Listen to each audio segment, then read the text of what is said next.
Swayam Prabha. Digital India. Educated India.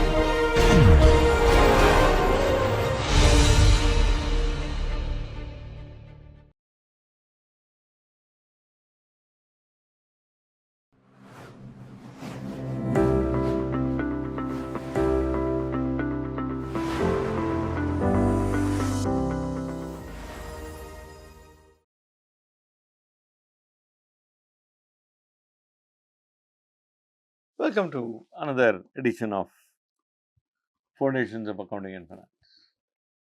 We continue with what we did in the last session.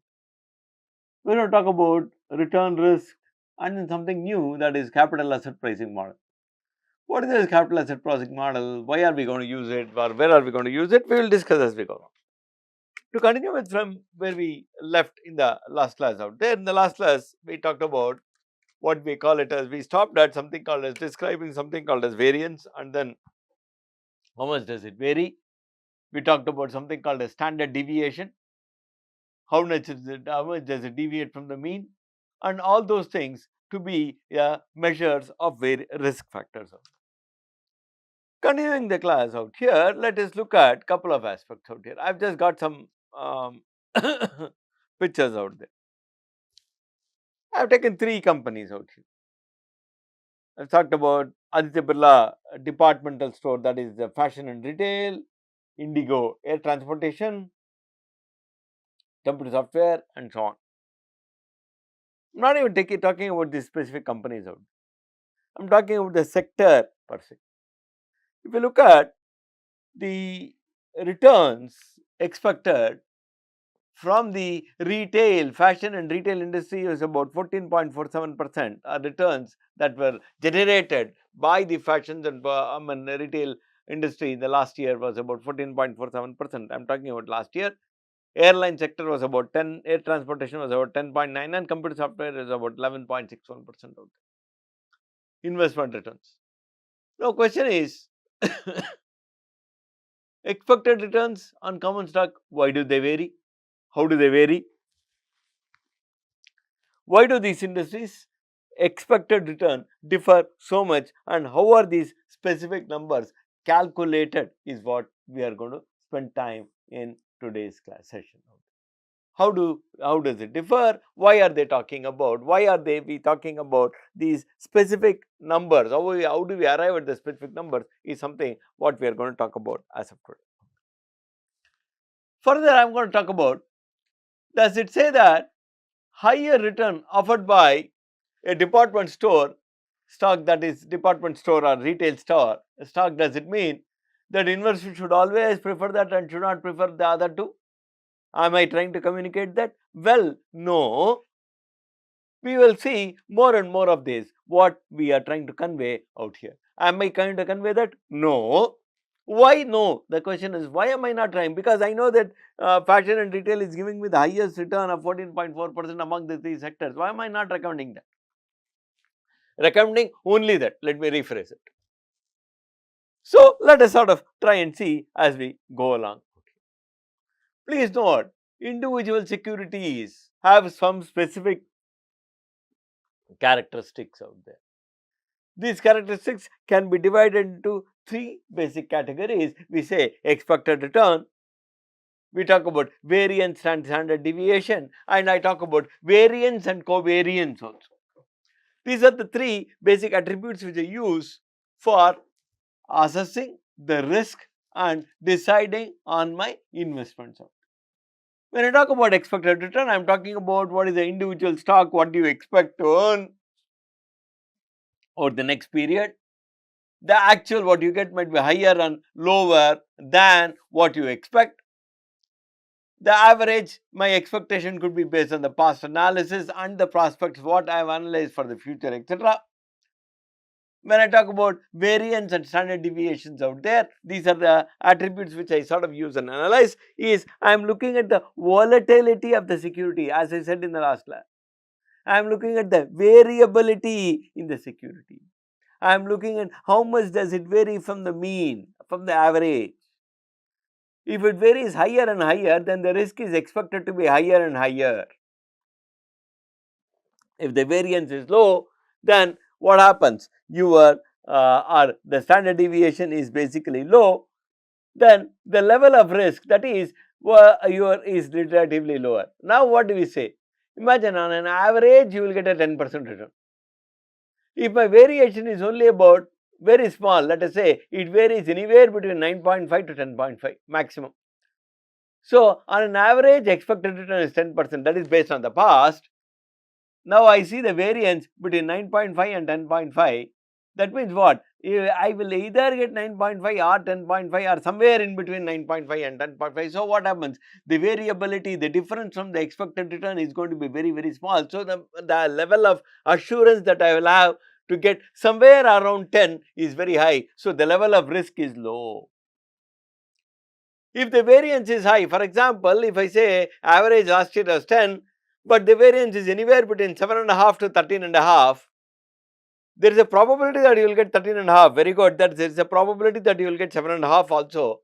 So what happens? That is, you may the variation becomes little larger in this particular case, and the variation in the lower bound is what we talk about. There is, that is, it will, you may not get, you may get anywhere between 7.5 and 10 or 7.5 and 13.5.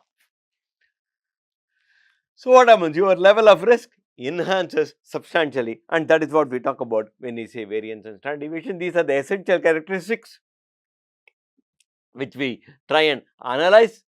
These are the essential characteristics which we try and analyze when we are investing in an individual security out there. So it goes back to the reason out here, that is, it goes back to the reason that why am I not recommending?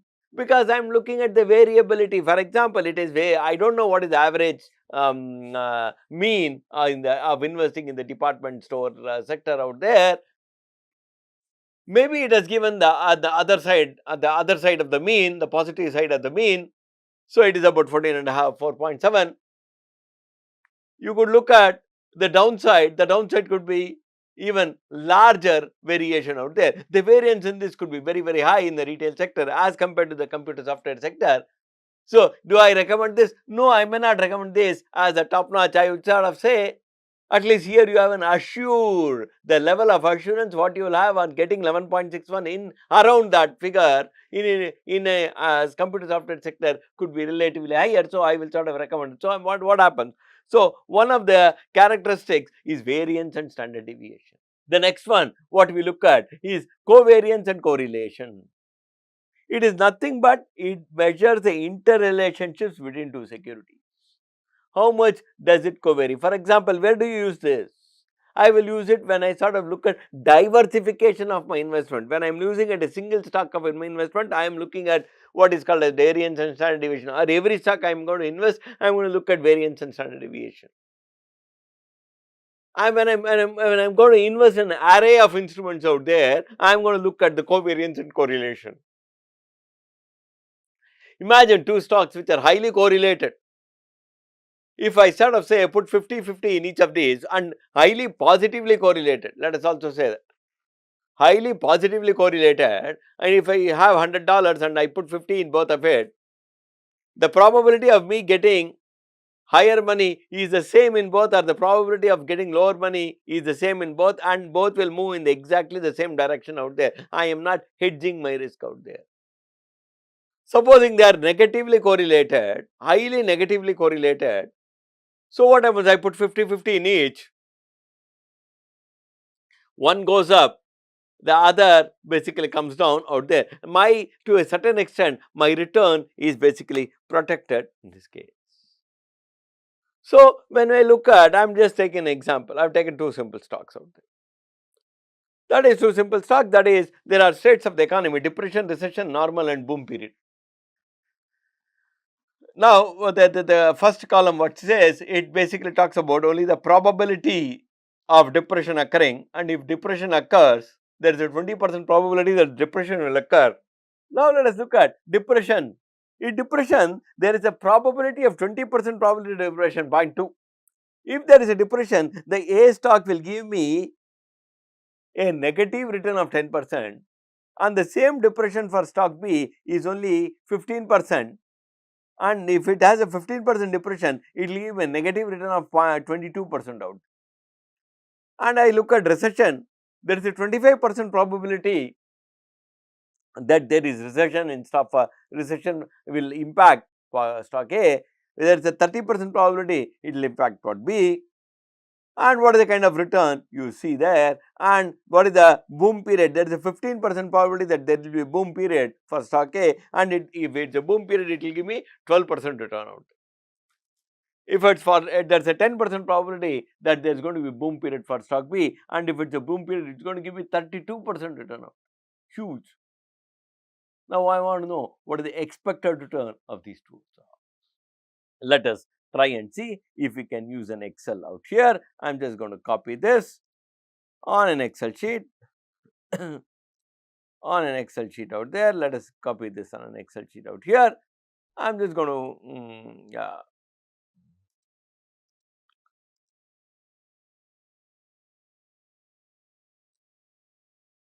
I'm just going to copy this for the.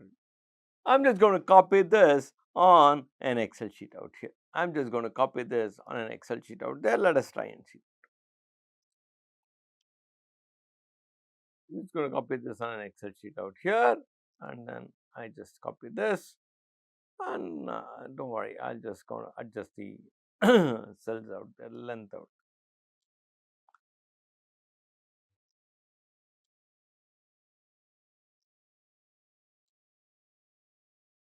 Fine.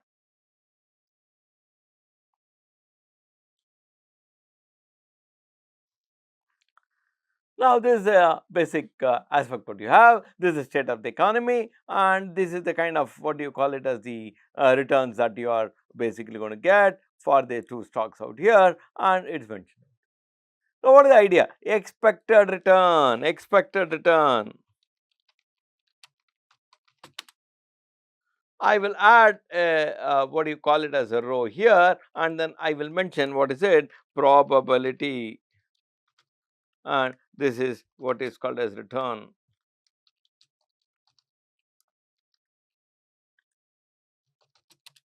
And this is what we call it as the return out there. This is just the probability, and this is the return in this particular case. Let us, I'm just going to increase the size of this out here, and this is the what do you call it as the return out here. That's basically what we have out here in this case. Now, what is the expected return? The expected return in this particular case is going to be nothing but what do you call it in this particular case is number one, the probability of the first event occurring, that is depression occurring, and the probability of that return occurring, plus the probability of the next event occurring into the return that I would get in the next event out there, into the probability of the third aspect, that is normal situation occurring, into the return that I will get on the normal situation, and the probability of the boom period occurring, and the return that I could expect in this particular case. And in this particular case, if I say that this is going to be my return, I'm going to express it in the form of a percentage out there. It's going to be 1.075. The expected return is going to be only about 1.075, 1.075% out there, where there are significant negative returns.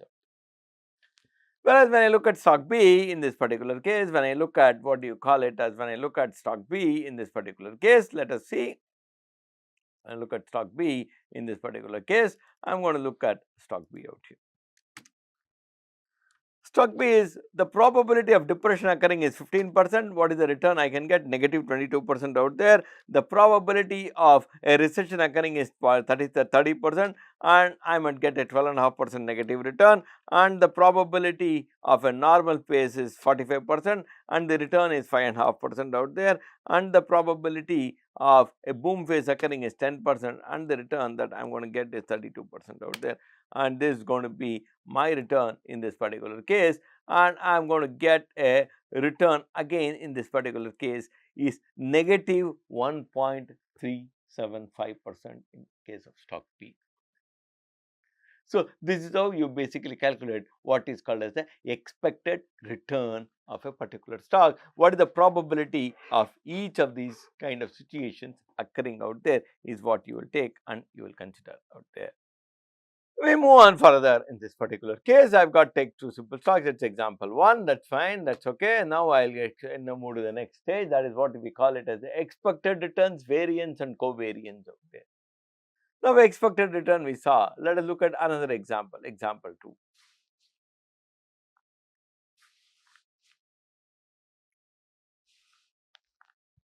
Supposing financial analysts believe that there are four equally likely states of economy: depression, recession, normal boom. That's what we saw now. The returns of super tech, this is again an example from the textbook that is I have prescribed out there. Super tech company are expected to be expected to follow the economy very closely, while the returns on the slowpoke company is not going to be. The return predictions are as follows. Now, what is the expected return? What is the variance? What is the covariance? That is what you guys have to calculate out there. Variance means how much does it vary from the mean.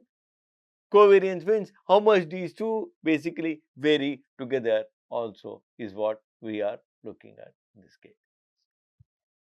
Let us go to the Excel sheet. The Excel sheet I have basically built in what you call it as the probability, because if you look at this particular problem, what do they say? They say that all four equally likely states. That means what happens? There is a 25% probability that there is a recession, there is a depression, there is a normal period, and there is a boom period. And they have given you the returns, expected returns in this particular case, as you can see out here, minus 20, 10, 30, and 50, and that's exactly what I have taken out here in this case. Right, same thing I have done for what you call it as the slowpoke out here, the two basic companies we have taken. Let us find out what is the expected return, what is the variance, and what is the covariance, and what is of course the standard deviation. Let us sort of go ahead and do this. So, what is that?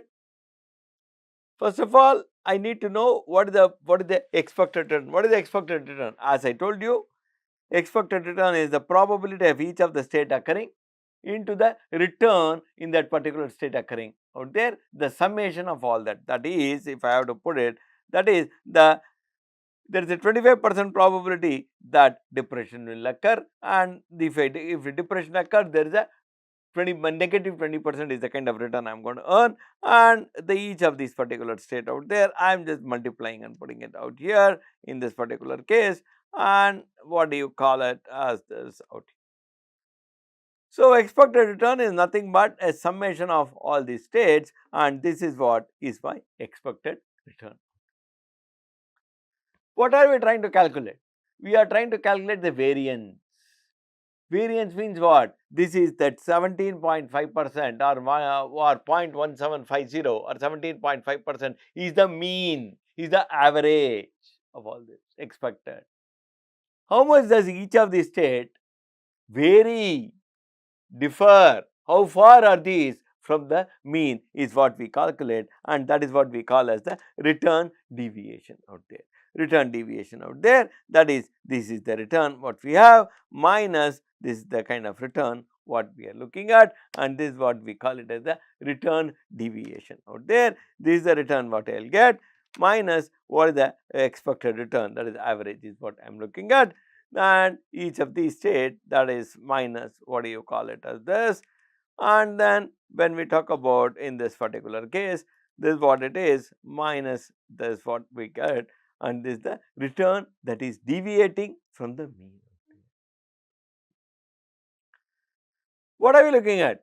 We are looking at the squared deviation. Variance is what? Squared deviation out there. Standard deviation is what? Square root of that variance. Squared deviation. So, what do? I just square this out here, that is I just square this, I just square this out here, that is all what I am doing. I just square this out here, so that the negative what is also taken care of. I just square this out here, and then the negative part is also addressed in this particular case. And yeah. So I think the return deviation here is slightly wrong. Yeah, I think I just put the one picture earlier. It should be from 23. Yeah, that's it. So what happens? My return deviation out here, and then that is what it is. But what is the probability of the squared deviations occurring? There is a probability here. There is a squared deviation. What is the squared deviation? There is a probability that the squared deviation occurs. There is a probability that the squared deviation occurs. What is the probability that the squared deviation occurs is basically I need to look at what is the probability that the squared deviation occur is basically multiplied by the probability out there. What is the probability that the squared deviations occur is basically. So what is it we are looking at in this particular case out here? What is the variance? Variance is nothing but summation of all this is what we call it as the variance out there.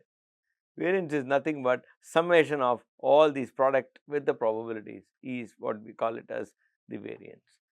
Then what is the standard deviation? Square root SQRT of what we call it as the square root of the variance is what we call as the standard deviation, and that is where it is 25.86% is the deviation from the mean. The deviation from the mean is large. Can I do it for slowpoke? The same thing. Yes, I have it out here. I am going to do it for slowpoke. What is it? Probability of the return occurring. That is the first thing, because I need to find out the expected return.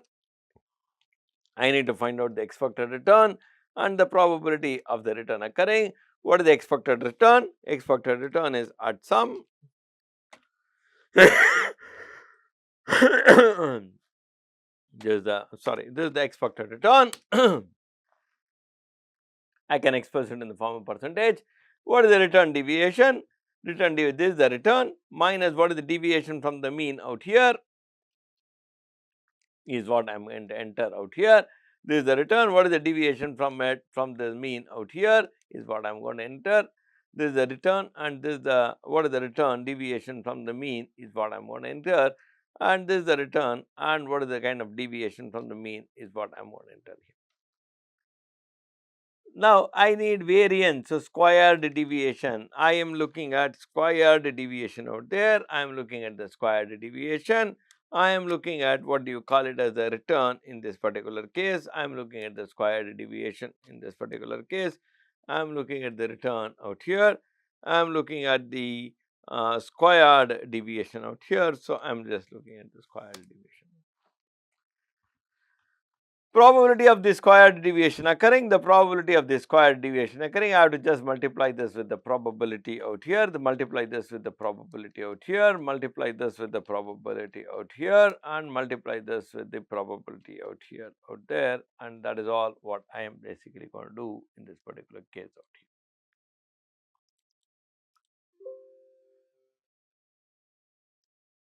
So what is the variance? Variance is sum of this is the variance.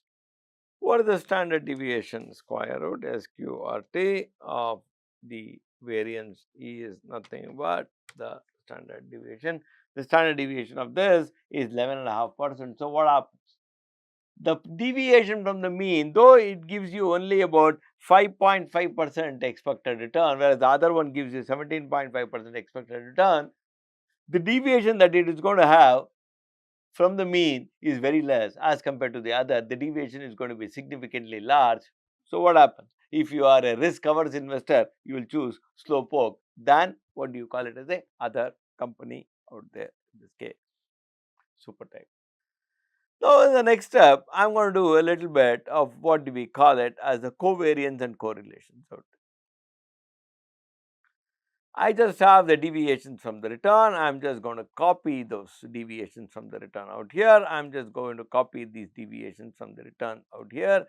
I am just going to copy this deviations from the return of slowpoke.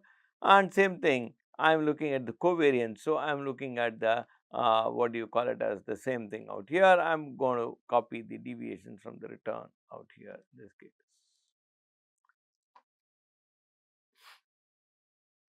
Now I need to look at the covariance. So covariance is basically thus into the product of these two variations out there. That is, I am looking at how well these products are, what do you call it, as related out there. I am looking at that, and basically I am going to total this up, and that's going to give me a number. Now let me look at covariance.